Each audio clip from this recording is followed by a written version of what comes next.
தமிழ் நெஞ்சங்களுக்கு கோடங்கியின் அன்பு வணக்கம். தாவேக அரசாங்கத்தினுடைய பட்ஜெட் கூட்டத்தொடர் இரண்டாவது நாள் வேளாண் பட்ஜெட்டை அமைச்சர் வினோத் இன்னைக்கு வாசித்தார் அப்படின்றத நல்லாவே இசைக்கருவி வாசித்தார்.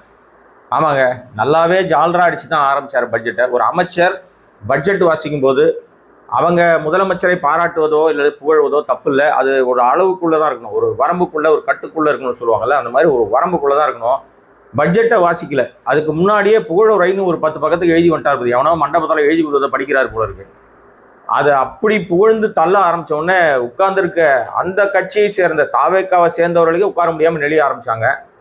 அப்புறம் ஒரு கட்டத்துக்கு மேலே அவர் சொன்ன அந்த வார்த்தைக்கும் இன்னைக்கு அவையில் உட்கார்ந்த முதலமைச்சருக்கும் சம்பந்தமே இல்லாமல் போச்சு. நம்ம முதலமைச்சர் விஜய் மாமா இன்னைக்கு வழக்கம் போல அவர் போட்டுக்கிட்டு வர அந்த கருப்பு கோட்டை காணோம். கருப்பு கோட்டு போட்டு தான் வருவார், அவர் காணோம். ஆனால் நம்ம இதை அறியாமல் அவர் இன்னைக்கு கருப்பு கோட்டில் தான் வருவார் நினச்சி மண்டபத்தில் எவனோ எழுதி கொடுத்துருக்காங்கல்ல. உண்மையிலேயே நீங்கள் எழுதியிருந்தா ஒருவேளை அந்த வேளாண் அமைச்சரே அதை உட்காந்து ராத்திரி பூரா உட்காந்து எழுதி படித்து கிடிச்சு எழுதியிருந்தாருன்னா அவருக்கு டக்குன்னு ஸ்பான்டேனியஸாக மாற்றிருப்பார். இன்னைக்கு முதலமைச்சர் கருப்பு கோட்டில் வர வெள்ளை சட்டை போட்டு தான் வந்திருக்காரு, ஆனால் கருப்பு கோட்டு நம்ம எழுதி வச்சிருக்கோம், அதனால டக்குன்னு மாற்றிடுவோம், உங்கள் சட்டை போலவே அப்படின்னு சொல்லி மாற்றி. இப்போ நாம இருந்தால் டக்குன்னு என்ன பண்ணுவோம்? இப்போ நீங்களாம் இருந்தால் என்ன பண்ணுவீங்க? பார்த்த உடனே டக்குன்னு ஸ்பான்டேனியஸாக அந்த சூழலுக்கு ஏற்ற மாதிரி உங்களை மாற்றிப்பீங்க. இப்போ அந்த வார்த்தையை ஒரு அழகாக உங்கள் சட்டை மாதிரி மனசு வெள்ளை நீங்கள் அப்படின்ற மாதிரி வெள்ளை மனசுக்கு சொந்தக்காரன்னு மாற்றிருக்கலாம். ஆனால் அவர் எவனோ மண்டபத்தில் தானே எழுதி கொடுத்துருக்கான். இங்கே புகழ்ந்து படிக்கணும், அவ்வளோதான். கொடுத்த காசுக்கு மேலே கூறாண்டா கொய்யாலன்னு ஒரு படத்தில் காமெடி வர மாதிரி வருங்கால ஜனாதிபதி வாழ்க, வருங்கால ஜனாதிபதி முருகேசன் வாழ்கன்ற மாதிரி இங்கே கருப்பு கோட்டு போட்ட விவசாயின்ட்டு இங்கே விவசாயிகளுக்கு கோமணமே மிஞ்சாதான்ற லெவலில் தான் இருக்காங்க இன்னைக்கு நிலைமை. ஏன்னா காவிரியில் தண்ணி வரல, கடைமடை பகுதி வரைக்கும் தண்ணி போகுமான்னு தெரில. இப்போ தான் திறந்து விட்டுருக்காங்க. ஜூன் 12ஆம் தேதி திறக்க வேண்டிய அந்த மேட்டூர் டேம் திறக்கலை. மேட்டூருக்கு தண்ணி இப்போ தான் நமக்கு தண்ணி அங்கே வந்துக்கிட்டு இருக்குன்றாங்க. எப்போ மேட்டூருக்கு சேர்ந்து மேட்டூர் எப்போ திறந்து விட்டு எப்போ கடைமடைக்கு போகிறதுக்குள்ளே இந்த ஆண்டே முடிஞ்சு போயிடும். ஸோ குறுவை சாகுபடி தொடங்கவே இல்லை. ஜூன் தொடங்க வேண்டியது ஜூன் முடிஞ்சு ஜூலை முடிஞ்சு இப்போ ஆகஸ்ட் வந்துடும். நம்ம ஆக ஒரு போகம் முடிஞ்சு போச்சு. விவசாயிகள் கண்ணீரில் தான் இருக்காங்க. ஆனால் தண்ணி உபரி நீரை தான் திறந்து விடுது கர்நாடகம். நமக்கு தர வேண்டிய டிஎம்சி தண்ணீரை திறக்கலை. உபரி நீர் அவங்களுக்கு மழை, அந்த கர்நாடக அணைப்பகுதியை சுற்றி இருக்கிற பகுதிகளில் நல்ல மழையினால நீர் வரத்து அதிகரிச்சிருக்கு. அவங்க தண்ணி தேக்கி வைக்க முடியாது, முடிஞ்சால் அணை பிரச்சனை ஆகிடும், வெள்ளத்தில் அந்த ஊர்கள் மூழ்கிடும்ன்றதுனால அவங்க தண்ணியை உபரியாக வருகிற தண்ணீரை திறந்து விடுறாங்க. அந்த தண்ணி மேட்டூருக்கு அது எப்போ திறந்து விடுறதுக்குள்ள விடிஞ்சிரும்னு வச்சுங்களேன். இதுதான் இன்றைக்கு விவசாயிகளோட நிலைமை. விவசாயிகள் கோவணத்துக்கே வழி இல்லாமல் இருக்கிறாங்க. இதில் கோட்டு சூட்டு போட்ட முதலமைச்சர் கோட்டு சூட்டு போட்ட விவசாயி அப்படின்னு அடிச்சார் ஒரு ஜால்ரா வினோத். எதிர்கட்சிகள் பொறுமை இழந்துட்டாங்க. உடனே எல்லாம் கூச்சல் போட ஆரம்பிச்சாங்க. கத்தனை சத்தம் மட்டும் தான் நீங்கள் லைவ்ல கேட்க முடியும். ஏன்னா இந்த ஆட்சி தாவேக ஆட்சி, நேர்மையின் சிகரமான தூய ஆட்சி. நாங்கள் நேரலை காட்டுறோம், எந்த ஆட்சி செய்யாத நேரலை காட்டுறோம்னு ஒரு புருடாவை அள்ளி விடுது, பொய் பரப்பிக்கிட்டு இருக்கிற ஆட்சி. நேரலை என்பது எல்லாரையும் எதிர்கட்சி, ஆளுங்கட்சி, சபாநாயகர் உட்பட அனைத்து 360 டிகிரியில் காமிக்கிறதுக்கு பேர் தான் நேரலை. எப்போ பார்த்தாலும் முதலமைச்சர் மூஞ்சியே காமிக்கிறதுக்கு பேர் நேரலை இல்லை. இல்லை அமைச்சர்கள் உங்கள் எம்எல்ஏக்களை மட்டும் காமிக்கிறதுக்கு பேர் நேரலை இல்லை. அது ஒருதலை பட்சமான, பாரபட்சமான, கேவலமான ஒரு டெலிகாஸ்ட். இதை நேரலைன்னு சொல்றதை விட இது பாரபட்சமான ஒரு நடவடிக்கை. ஆனால் வெளியில் பேசுவாங்க, வாய் கிழிய, இங்கேருந்து வாயிலேருந்து காது வரைக்கும் கிழியும் சில பேருக்குலாம். நாங்கள் நேரலை காட்டுறோம், கடந்த ஆட்சியில் அது இருந்துச்சான்னு. எதிர்கட்சிகள் சத்தம் போடுறாங்க, பட்ஜெட்டை படிக்க சொல்லுங்கள், பட்ஜெட் என்ன கொடுத்துருக்கோ அதை மட்டும் படிக்க சொல்லுங்கள். அதை விட்டுட்டு தேவையில்லாமல் அவர் புகழ்ந்து தரதான் தனியாக போய் புகழ்ந்து சொல்லுங்கள், சட்டமன்றத்தில் புகழுரை தேவையில்லை அப்படின்னு கடிக்க ஆரம்பித்தாங்க. பயங்கரமாக கூச்சல் குழப்பம். உடனே சபாநாயகருக்கு அது சீரியஸ் தன்மை தெரிஞ்சிருச்சு. ஏன்னா மரபு மீறினா பிரச்சனை ஆகிடும். அதனால அவர் உடனே உள்ள குறுக்கிட்டு இருங்க நானே சொல்றேன்னு அந்த புக்கை எடுத்துக்கிட்டாரு. வேளாண் அமைச்சருக்கு ஒரு நிமிஷம் இருங்க, நான் சொல்றேன், நீங்க இந்த அவையில என்ன புக்கு கொடுத்துருக்கீங்களோ அதை மட்டும் படிங்க, தேவையில்லாத இதெல்லாம் வேண்டாம் அப்படின்னு ஒரு அமைச்சருக்கு அறிவுரை கொடுக்க வேண்டிய லெவல்ல தான் இந்த ஆட்சி இருக்கு. எனக்கு தெரிஞ்சு அமைச்சரை குறுக்கிட்டு நீங்க படிக்காதீங்க, நிப்பாட்டுங்கன்னு எந்த சபாநாயகர் சொன்னதே இல்லை. ஜெயலலிதா ஆட்சி காலத்துல கூட புகழுரை வாசிக்கப்படுது, ஜால்ரெல்லாம் அடிப்பாங்க. ஆனா அந்த ஜால்ரான்றது அந்த டைம்ல தான் இருக்கும். அது ஒரு கேள்வி பதில் நேரமா இருக்கும், அல்லது யாராவது எதிர்கட்சி கேள்வி கேட்டுச்சுன்னா அதுக்கு பதில் சொல்ற விதமா ஏஞ்சி நின்று பேசும்போது ஜெயலலிதா 2 வார்த்தை புகழ்ந்துட்டு தான் பேசுவாங்க. அதெல்லாம் பெருசா பேசப்படலை. பட்ஜெட் வாசிக்கும் போது இந்த எக்ஸ்ட்ரா ஃபிட்டிங் ஜால்ரா இருக்குல்ல, இசைக்கருவி தான் முழுக்க. அது பூரா வெற்றி திட்டம்னு பேர் வச்சிருக்காங்க. ஆனா வெற்றி திட்டம்லாம் இல்லை, வெட்டி ஒட்டும் திட்டம். ஏற்கனவே இருந்த திட்டங்கள் இருக்கு இல்லையா? இப்ப திமுக ஆட்சி காலத்துல, அதிமுக ஆட்சி காலத்துல இப்ப இந்த கறவை மாடு கொடுக்கறது, கண்ணுக்குட்டி கொடுக்கறது, ஆட்டுக்குட்டி கொடுக்கறது, இதெல்லாம் வந்து ஜெயலலிதா ஆட்சி காலத்திலேயே கொடுத்துட்டாங்க. அதுக்கெல்லாம் இப்ப இவர் வந்து புதுசா ஏதோ சொல்ற மாதிரி அதுக்கு ஒரு திட்டத்துக்கு பேர் வெற்றி திட்டம். இதுக்கு பேர் என்னன்னா, ஏற்கனவே இருக்கிற திட்டத்தினுடைய பெயர்களை வெட்டிட்டு எடுத்துட்டு இவங்களுடைய கட்சி பேர்ல இருக்கிற வெற்றியை தூக்கி முன்னாடி ஒட்டிக்கிறது. என் நண்பன் வந்து அவர் பேர் வெற்றி, அவர் வெற்றியோட சேர்ந்து ஒன்று இருக்கும். அவர் வந்து இன்னைக்கு 2 நாளா Facebookல போட்டுருக்காரு, திருமண பக்கம்லாம் என் பேர் தான்ப்பா அப்படின்னு. அதை நகைச்சுவையாக அவர் போட்டா கூட உண்மையிலேயே அதான் நடக்குது. இங்க வெறும் அந்த வெட்டி ஒற்ற ஸ்டிக்கர் பட்ஜெட் தான் வந்துகிட்டு இருக்கு. இப்ப ஒரு திட்டம் கூட இது விஜய் மாமா ஆட்சியில உருவாக்கப்பட்ட புதிய திட்டம் அப்படின்னு சொல்வதற்கு ஒரு திட்டத்தை எடுத்து காட்டுவதற்கு வழி இல்லை. ஆக இந்த வினோத் சபாநாயகர் கூப்பிட்டு மண்டையிலே நறுக்குன்னு கொட்டின பிறகு கூட தொடர்ந்து படிச்சாரு. அதுல கடுப்பாயி திமுக அதிமுகவெல்லாம் கோஷம் போட்ட உடனே மறுபடியும் ஒரு வரியில், ஆகா நம்ம புகழறது ரொம்ப கஷ்டம் போல இருக்கு, அதனால கடகடன்னு புகழ்ந்துருவோன்னு வேகமா அது பொதுக்கூட்ட மேடையில படிப்பாங்கல்ல, அந்த மாதிரி ஆவேசமா கத்தி படிச்சுட்டு அப்புறம் ஒரு 2 மணி நேரத்துக்கு மேல படிச்சு முடிச்சிட்டார். எப்படியோ இவர் பரவாயில்ல, நேற்று படிச்ச நம்ம நிதியமைச்சரோட தங்கிலி பீஸை விட இந்த தமிழ் பரவாயில்ல. அதனால இவரும் கொஞ்சம் முன்ன பின்ன தான் படிச்சாரு. ஆனா அவரை விட இவர் பரவாயில்ல, பெட்டர் மார்க் வாங்குறாருன்னு வச்சுக்கலாம். இந்த வேளாண் திட்டங்கள் அறிவிச்சதுல எதுவுமே பிரயோஜனம் இல்லாத கவர்ச்சி திட்டங்கள் தான். மாடி தோட்டத்தை பெண்களுக்கு கொடுக்க போறாங்களாம். அவங்க மாடி தோட்டத்தை உருவாக்குற மாதிரி நிறைய விஷயங்களை ஹெல்ப் பண்ண போறாங்க. உருப்படியா குடும்பத்துக்கு தேவையான விஷயங்கள் சொன்னீங்களோ, 2500 ரூபாய், ஒரு 6 சிலிண்டரு, இதெல்லாம் வந்தாலே அவங்க வேலையை பார்த்துப்பாங்க. இது எதுக்கு இந்த ஆணி புடுங்குற வேலையெல்லாம்? இது யாராவது மாடி தோட்டத்தை பற்றி கேட்டாங்க? குடிக்கவே தண்ணி இல்லைங்க. அங்கங்க குடிக்க தண்ணி இல்லாம காசு கொடுத்து தண்ணி வாங்கிட்டு இருக்காங்க. அவ்வளவு பிரச்சனையா ஓடிக்கிட்டு இருக்கு. இப்ப மாடி தோட்டத்தை யார் வச்சு என்ன பராமரிப்பாங்க? யார் அவங்களுக்கு விருப்பம்னா பராமரிச்சு போறாங்க. இதுல ஒரு திட்டம், அதுக்கு ஒரு பட்ஜெட், அதுக்கு ஒரு நிதி. சரி மக்களே, எனக்கு ஒரு சந்தேகம் மக்களே. இப்ப வேளாண் திட்டத்துல எந்த பலனும் வரல. சோ வேளாண் திட்டத்தை பத்தி சொல்வதற்கு ஒண்ணுமே கிடையாது, ஜீரோ. நேற்று எப்படி நம்ம நிதியமைச்சர் படிச்ச அந்த பட்ஜெட்ல எதுவுமே இல்லாம அது ஒரு ஜீரோ, கவர்ச்சி, காகிதப்பூ பட்ஜெட் மாதிரி. இது காகிதப்பூ பட்ஜெட்னு சொன்னா கூட காகிதப்பூ கூட எங்கேயாவது ஒரு இடத்துல வைக்கலாம் போல இருக்கு. வேளாண் பட்ஜெட்ல எதுவுமே இல்லை. வேளாண் மக்கள் டோட்டலா ஏமாற்றப்பட்டிருக்காங்க. அவங்க முக்கியமான கோரிக்கை என்ன? நாங்க வாங்கின கடனை தள்ளுபடி பண்ணு. அதை தானே சொல்லி நீ ஆட்சிக்கு வந்த. அதை சொல்லி தானே என்கிட்ட ஓட்டு வாங்கினேன். நீங்க வாங்கியிருக்கிற அனைத்து பயிர் கடன்களும் தள்ளுபடி செய்யப்படும் சொன்ன அந்த வாய் திறக்க மாட்டேங்குது. இன்னைக்கு முதலமைச்சர் மாற்றத்தோடு வந்திருக்காரு. நேற்று ஜிகின்னு சட்டை போட்டு வந்தாரு, இன்னைக்கு வெள்ளை சட்டை போட்டு வந்திருக்காரு. ஏதாவது மாற்றம்? வேற ஒரு மாற்றமும் நடக்கல. பூரா ஏமாற்றம், தடுமாற்றம் தான். இப்ப இந்த வேளாண் பட்ஜெட்ல எதுவுமே இல்லாம அவர்கள் விவசாயிகள் எதிர்பார்த்த பயிர்க்கடன் தள்ளுபடியோ, அவர்களுடைய குறுவை சாகுபடிக்கான ஏதாவது ஒரு விஷயங்களோ எதுவுமே இல்லாம வெறும் அவர்களை மீண்டும் பட்டை நாமம் போட்டு ஏமாத்துற திட்டம் தான் இன்றைக்கு அறிவிக்கப்பட்டிருக்கு. ஆனா அதை பண்றோம், தென்னை மரத்துக்கு அதை பண்றோம், தென்னை மரத்துல தேல் கட்டினா இங்க இருக்கிறவங்க நரி கட்டுன்ற மாதிரி என்னென்னமோ கதையை சொல்லி அங்க ஒண்ணு இங்க ஒண்ணு ஏதோ பேசுறாங்க. ஆனா எதுவுமே பலன் அளிக்காத திட்டங்களாக தான் இருக்கு. இதுல கொடூரம் என்னன்னா, நான் சந்தேகம் என்னன்னு சொன்ன தெரியுமா? நேற்றைக்கு நிதியமைச்சர் பேசினார், பட்ஜெட் வாசித்தாரு. அதுக்கப்புறம் பத்திரிகையாளரை சந்திக்கிறாங்க, ஒரு பிரஸ் மீட் நடக்குது தலைமைச் செயலகத்துல. நிதியமைச்சர் அந்த பத்திரிகையாளர் சந்திப்புல உட்காருவார்னு பார்த்தா மரியவல்சனை காணோம்.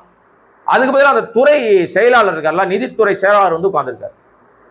அவரு தான் பிரஸ் மீட் பண்றாரு. அவரு தான் போட்டு உடைச்சிட்டாரு. 50 வருஷம் ஆனாலும் கடன்லாம் வாங்கறதெல்லாம் நிறுத்த முடியாதுங்க. இந்த வருஷம் நம்ம 1,73,000 கடன் வாங்க போறோம், 73,000 கோடி கடன் வாங்க போறோம். அதுல ஒரு 51,000 கோடி கடன் கட்டிடுவோம். மீதி 1,22,000 கோடி இந்த ஆண்டுக்கான கடனாக நம்ம தலையில இருக்கும். கடன் வாங்குறதுல நிறுத்த முடியாது. 50 வருஷம் ஆனாலும் கடன் வாங்குறது ஏறிக்கிட்டே தான் இருக்கும், கட்டுக்குள் இருக்கும், அவ்வளவுதான்ட்டாரு. அப்ப நாங்க வந்தா வெட்டி முறிச்சிருவோம், நாங்க வந்தா கீச்சிருவோம், நாங்க வந்தா நட்டுருவோம், நாங்க வந்தா புடுங்கிருவோம்னு நம்ம முதலமைச்சரா இருக்கிற விஜய் மாமா பிரச்சாரத்துல என்ன பேசினாருன்னா, கடன் இல்லாத மாநிலமாக தமிழ்நாட்டை நான் மாத்துவேன். இந்த ஸ்டாலின் அரசாங்கம் 10 லட்சம் கோடியை கடனை வாங்கி வச்சிருச்சு, 10 லட்சம் கோடியை கடனை வாங்கி வச்சிருச்சுன்னு வாய்க்கு வந்த மாதிரி அள்ளி விட்டார். திமுக 10 லட்சம் வாங்கல. அவங்க வாங்கின கோடி 5 லட்சம்னா ஏற்கனவே இருக்கிற 5 லட்சத்தை அதிமுக ஆட்சி காலத்துல வாங்கினது. இப்ப இவர் என்ன பண்ணாரு? வந்த 2 மாசம் 60 நாளுக்குள்ள 20,000 கோடி கடன் வாங்கியிருக்காரு. ஆபீஸுக்கே 11 கோடி செலவு பண்றவர் 20,000 கோடி வாங்குறதெல்லாம் கம்மின்னு சொல்றீங்களா? உண்மைதான். இந்த ஆண்டு 26-27 பட்ஜெட்ல நான் கடந்த முறை ஒரு வீடியோ ரொம்ப மிக தெளிவாக போட்டிருந்தேன். 1,73,445 கோடி ரூபாய் தமிழ்நாட்டினுடைய கடனாக வாங்கப்படுகிறது தாவேக அரசாங்கம், அதாவது விஜய் மாமா அரசாங்கம். அப்ப இந்த கடன் தொகை என்பது நாட்டு மக்கள் மேலதான் விழும். நேத்து நிதியமைச்சருடைய பேட்டி வரும்னு பார்த்தா அவரு பத்திரிகையாளர் சந்திக்காம பயந்து ஓடி போயிட்டாரு. தமிழ் தெரியாது, ஏதோ அப்படியே நேரா ஃபாரின்ல இருந்து இங்க குச்சவர் அவரு. ஒழுங்கா ஒரு 4 வார்த்தை சேர்ந்தாப்புல தமிழ் பேச தெரியாதவங்க எல்லாம் அமைச்சரா உட்காந்துருக்காங்க. அது ஒரு பக்கம் இருக்கட்டும். இப்ப இந்த வேளாண் பட்ஜெட் கூட்டத்தொடர் முடிஞ்ச உடனே மறுபடியும் ஒரு பத்திரிகையாளர் சந்திப்பு. அந்த சந்திப்புல வேளாண் துறை செயலாளர் செக்ரட்டரியா இருக்காருல்ல, அவர் வந்து உட்கார்ந்து பேட்டி கொடுக்குறாரு. எங்கடா அந்த அமைச்சர் வினோத்தை காணோம்னா அவர் ஓடி போயிட்டார். பத்திரிகையாளரை சந்திப்பதற்கே தவிர்க்கிறார்கள்னா இவங்க என்ன ஆட்சி நடத்தி என்ன கிழிக்க போறாங்க? இந்த லட்சத்துக்கு எதுக்கு ஆட்சிக்கு வந்தீங்க? எதுவுமே தெரியாது. பத்திரிகையாளர் கேட்கிற கேள்வி பதில் சொல்ல துப்பு கிடையாது. உங்க முதலமைச்சர் விஜய் மாமா வாய் திறக்க மாட்டாரு. வாய் திறக்க மாட்டாரு என்பதற்கு முன்ஜாமீன் வாங்குறாங்க. அந்த ஆதவன் ஒரு அமைச்சர் இருக்காரு, அவர் வந்து இனிமே முதலமைச்சர் பேச வேண்டியதில்லை, எதுவா இருந்தாலும் நம்மளே பேசிக்கலான்றாரு. அப்புறம் எதுக்கு ஒரு முதலமைச்சர் நாற்காலியில பொம்மையாது? அது சப்ஜெக்டாங்க, அவர் பேச மாட்டாரா? அப்புறம் என்ன ஆணி புடுங்கிறதுக்கு மேடையா ஏறி பஸ்ஸா ஏறி ஒரு 10-12 இடத்துல போய் ஆட்சிக்கு வந்து அடுத்த நொடியை மாத்திருவேன்னு சூடக்க போட்டு ஏன் பேசினாரு? சோ இந்த ஆட்சியினுடைய கேடுகட்ட அவல நிலைய அவர் சட்டமன்றத்தில் உட்கார்ந்து இருக்கிறத வச்சு நம்ம தெரிஞ்சுக்கலாம். காது கேட்காதவங்க, பேச தெரியாதவங்க, கண்ணு தெரியாதவங்க தான் அப்படியே உட்கார்ந்துருப்பாங்க. நம்மளை சுத்தி என்ன நடக்குதுன்னே தெரியாதுங்க, அப்படியே உட்கார்ந்துருப்பாங்க. அவங்களுக்கு சுத்தி நடத்து நாம போய் பக்கத்துல தட்டி எழுப்பி நான் வந்திருக்கேன், இன்னார்தான் வந்திருக்கேன், என்ன சொல்ல வரீங்க அப்படின்னு கேட்டாதான் ஏதாவது ஒண்ணு வரும். அந்த மாதிரிதான் அந்த முதலமைச்சர் உட்கார்ந்துருக்காரு. என்னென்னமோ பேசும்போது கை தட்டுறாங்க, மேஜை தட்டுறாங்க. எம்எல்ஏக்கள் அமைச்சர்கள்லாம் ஒரு தன்னுடைய வெற்றி வந்து கொண்டாட விஷயங்கள் பண்றாங்க. ஆனா எதற்குமே ரியாக்ட் பண்ணாம இந்தியா உலகமே காணாத ஒரு முதலமைச்சர் யாருன்னா நம்ம விஜய் மாமா தான். அவர் தான் அசம்பிளில அப்படி ஒரு இந்த மாதிரி இருக்க முடியாது யாராலையும். ஒரு சின்ன ரியாக்ஷன் இருக்குங்க, ஒரு சிரிப்பு இருக்கும், ஒரு சோகம் இருக்கும், ஒரு கோபம் இருக்கும், ஒரு வெறி இருக்கும், ஒரு வேகம் இருக்கும், முகத்துல அத்தனை இருக்கும். இப்ப நான் பேசிட்டு இருக்கேன், என் முகத்துல எவ்வளவோ நீங்க வந்து ரியாக்ஷன்ஸை பார்க்க முடியும். பார்த்துக்கிட்டு இருக்க உங்களுக்கே நான் பேசும்போது என் மேல கோபம் கூட வரும் சில பேருக்கு. ஏன்னா அதை கமெண்ட்லயே நான் பார்க்க முடியுது. ஒரு ஆள்லாம் இருக்கார், தொடர்ச்சியா அடிச்சாருன்னா ஒரு 6-7 கமெண்ட் அடிப்பாரு. அவருக்கு வந்து என்னன்னா அவருக்கு வந்து சொரியணும். நம்ம வந்து விஜய் மாமாவை சொரியணும், மோடியை சொரிஞ்சு பேசணும், பாஜக அரசாங்கத்தை பாராட்டணும். அப்படின்னா பாராட்டினா அவருக்கு வந்து பிடிக்கும். சில பேர் இருக்காங்க, சில வகையாராக்கள். அவங்க விடுங்க, நமக்கு வந்து எதிர்கமெண்ட் வந்தாலும் சரி எது வந்தாலும் நாம சொல்ல வேண்டிய விதத்தில் சொல்லுவோம். இப்ப நம்ம என்ன சந்தேகம், அமைச்சர்கள் ஏன் துறை ரீதியான விஷயங்கள் கூட பேசுவதற்கு தயங்குகிறார்கள்? அப்ப அவங்க அமைச்சரார்கள் லாய்க்கு இல்லைன்னா ஏன் அமைச்சராக நீடிக்கிறார்கள்? அமைச்சர் பதவி ராஜினாமா பண்ணிட்டு போக வேண்டியதானே? எதுவுமே தெரியல, எழுதி கொடுக்கறத படிக்கிறீங்க, அதுக்கு அந்த துறை செயலாளர் இருக்காரா செக்ரட்டரி, அவரே நிதிநிலை படிக்க வைக்க வேண்டியது தானே? அவரே வந்து படிச்சிருக்கலாமே. இது ஒரு அமைச்சர், அவங்களுக்கு ஒரு காரு, அவங்களுக்கு ஒரு செக்ரட்டரி, அவங்களுக்கு ஒரு ஆபீஸ், அவங்களுக்கு ஒரு சம்பளம், என்ன ஆணி கொடுக்கறதுக்கு வேண்டாமே? அது துறை செயலாளர்களே பார்த்துட்டு போயிடலாமே. அமைச்சரவே தேவையில்லையே, இந்த அரசாங்கமே தேவையில்லையே. தண்டத்துக்கு இருக்கிற ஒரு அரசாங்கங்க. ஆனா கடன் வாங்குறது பாருங்க, 60 நாள்ல 20,000 கோடி.